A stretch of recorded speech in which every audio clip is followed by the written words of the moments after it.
북침설 조작 사건으로 실형까지 살은 강성호 교사가 32년 만에 재심해서 무죄를 선고받았습니다.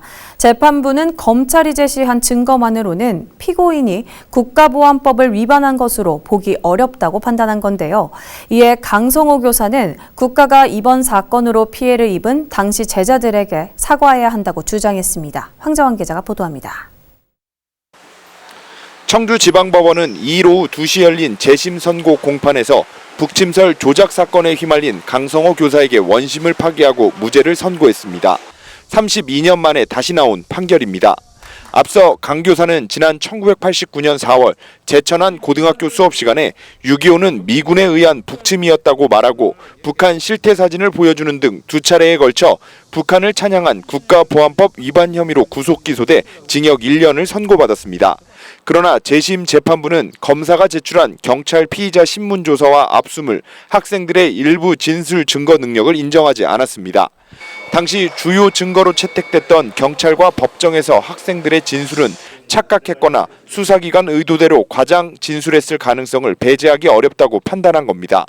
또 피고인은 교육 목적으로 개인적인 의견을 표명한 정도에 불과한 것으로 반국가단체의 이익이 될 만한 인식이 없다고 재판부는 무죄 이유를 밝혔습니다.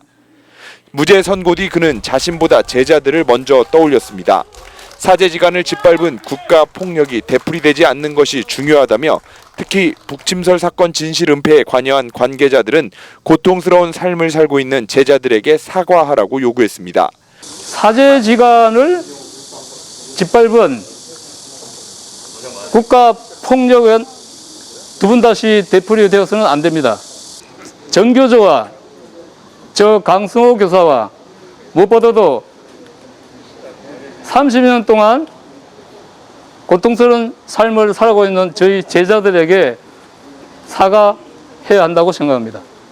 무죄 판결 이후 전교조 충북지부에서도 사법부가 어떻게 사과해야 하는지 말해주는 여름날 바람 같은 판결이었다며 환영했습니다. 전교조는 진실은 결국 거짓과 폭력을 이기고 승리한다며 반인권, 반민주적인 국가폭력 도구로 이용된 국가보안법을 폐지해야 한다고 주장했습니다. 여기 모여있는 우리는 반인권적이고 반통일적인 헌법 위의 법, 국가보안법 철폐를 위해서 다시 한번 투쟁할 것을 다짐하면서 이번 사건으로 8개월의 수감 생활, 10년 4개월의 교사 해직, 32년 동안 빨갱이 교사라는 오명을 받으며 청주에서 교직 생활을 이어가고 있는 강성호 교사. 이번 무죄 판결로 새로운 삶을 살게 된 강 씨는 이상과 상식이 통하는 시대를 만들어 나가는데 앞장설 예정입니다. HCN 뉴스 황정환입니다.